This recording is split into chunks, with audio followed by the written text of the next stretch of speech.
Selamat siang dan salam sejahtera. Yang saya hormati Bapak dosen pengampu mata kuliah Sosiologi dan Politik. Perkenalkan, nama saya Reinhard Peter Stole, NIM 2025410074 dari Universitas Flores, Fakultas Ekonomi dan Bisnis, Program Studi Manajemen.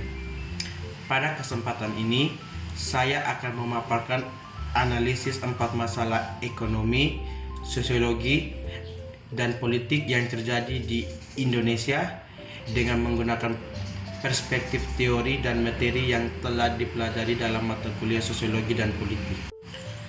4 masalah yang akan saya bahas di tahun 2026 ini. Yang pertama, maraknya judi online di Indonesia.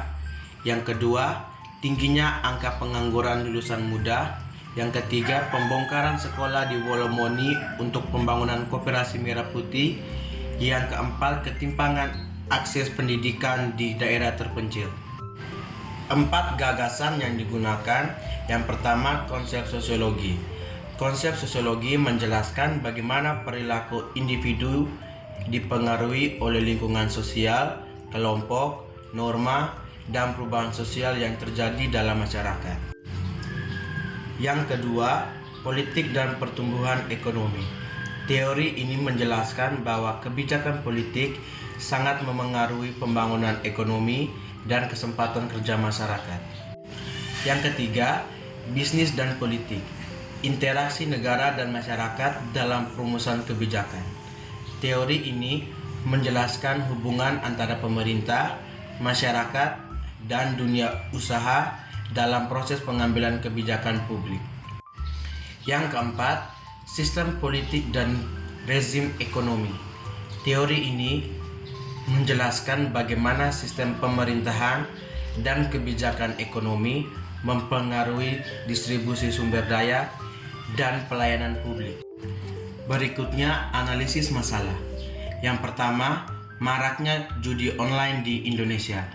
Analisis berdasarkan konsep sosiologi. Judi online menjadi salah satu masalah sosial yang semakin mengkhawatirkan di Indonesia.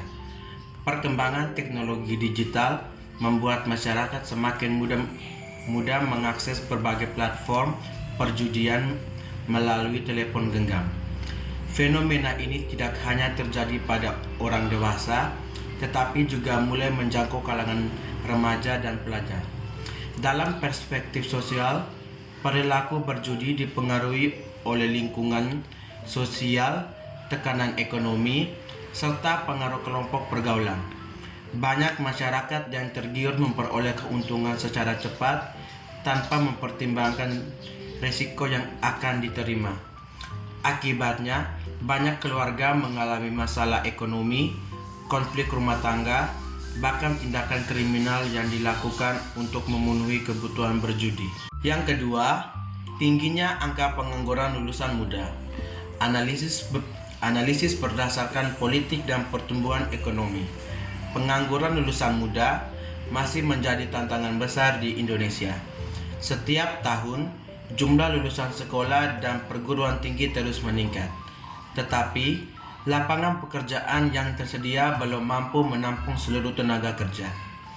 Dalam perspektif politik dan pertumbuhan ekonomi, masalah ini menunjukkan bahwa pertumbuhan ekonomi belum sepenuhnya mampu menciptakan kesempatan yang cukup. Kebijakan pemerintah memiliki peran penting dalam mendorong investasi, pengembangan industri, dan penciptaan lapangan kerja baru. Jika kesempatan kerja tidak tersedia, maka dapat muncul beberapa masalah sosial seperti kemiskinan, kriminalitas, dan rendahnya kesejahteraan masyarakat. Yang ketiga, pembongkaran sekolah di Wolomoni untuk pembangunan Koperasi Merah Putih. Analisis berdasarkan bisnis dan politik. Kasus pembongkaran sekolah di Wolomoni untuk pembangunan Koperasi Merah Putih menjadi perdebatan di tengah masyarakat. Sebagian pihak melihat pembangunan koperasi sebagai upaya meningkatkan ekonomi masyarakat, tetapi sebagian lainnya menilai bahwa fasilitas pendidikan tidak boleh dikorbankan. Menurut teori bisnis dan politik, kebijakan pembangunan harus mempertimbangkan kepentingan semua pihak yang terdampak. Pemerintah perlu menjaga keseimbangan antara tujuan pembangunan ekonomi dan kebutuhan sosial masyarakat. Apabila kebijakan hanya berfokus pada aspek ekonomi tanpa memperhatikan pendidikan, maka dapat menimbulkan konflik sosial dan menurunkan kepercayaan masyarakat terhadap pemerintah. Dan yang keempat, ketimpangan akses pendidikan di daerah terpencil. Analisis berdasarkan sistem politik dan rezim ekonomi. Masih banyak daerah terpencil di Indonesia yang menghadapi keterbatasan akses pendidikan, kurangnya guru, minimnya fasilitas sekolah, dan kondisi infrastruktur yang buruk menyebabkan kualitas pendidikan di daerah tertinggal masih jauh berbeda dibandingkan di wilayah perkotaan. Dalam perspektif sistem politik dan rezim ekonomi,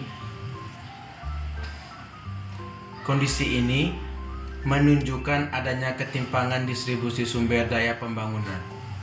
Kebijakan pemerintah harusnya mampu menjamin pemerataan pendidikan bagi seluruh warga negara tanpa membedakan lokasi tempat tinggal. Pendidikan merupakan investasi jangka panjang bagi pembangunan bangsa. Oleh karena itu, ketidakmerataan pendidikan dapat memperlebar kesenjangan sosial dan ekonomi di masa depan. Demikian pemaparan yang dapat saya sampaikan. Atas perhatiannya, saya ucapkan terima kasih.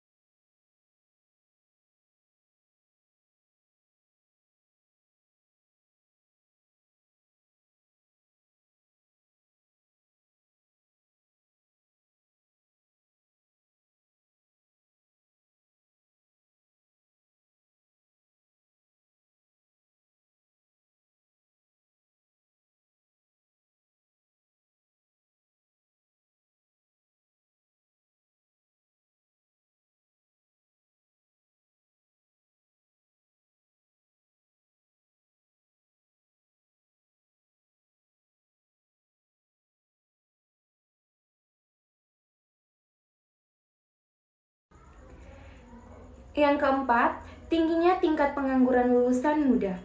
Pengangguran menjadi masalah sosial dan ekonomi yang serius karena dapat meningkatkan kemiskinan dan menurunkan kesejahteraan masyarakat. Dalam perspektif bisnis dan politik, penciptaan lapangan kerja memerlukan kerjasama antara pemerintah dan sektor usaha. Jika investasi dan kegiatan usaha berkembang, maka kesempatan kerja akan meningkat. Sebaliknya, apabila pertumbuhan ekonomi melambat, kesempatan kerja menjadi terbatas. Masalah pengangguran juga menunjukkan adanya ketidaksesuaian antara kebutuhan dunia kerja dan kompetensi yang dimiliki oleh lulusan sekolah maupun perguruan tinggi.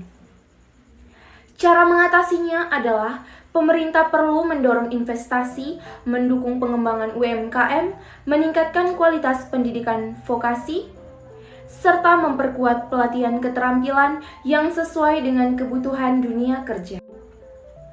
Berdasarkan analisis yang telah dipaparkan, dapat disimpulkan bahwa berbagai masalah ekonomi, sosial, dan politik dapat dipisahkan dari hubungan antara bisnis dan politik. Kasus pembongkaran sekolah di Wolomoni untuk pembangunan Koperasi Merah Putih menunjukkan bahwa kebijakan ekonomi harus tetap memperhatikan kepentingan sosial masyarakat, khususnya hak atas pendidikan. Demikian pula dengan masalah efisiensi anggaran, kenaikan harga bahan pokok, dan pengangguran yang memerlukan kebijakan yang berpihak pada kesejahteraan masyarakat. Oleh karena itu, pemerintah, masyarakat, dan pelaku usaha perlu bekerja sama dalam menciptakan kebijakan yang adil, partisipatif, dan berorientasi pada kepentingan publik, agar pembangunan ekonomi dapat berjalan seiring dengan peningkatan kesejahteraan sosial masyarakat.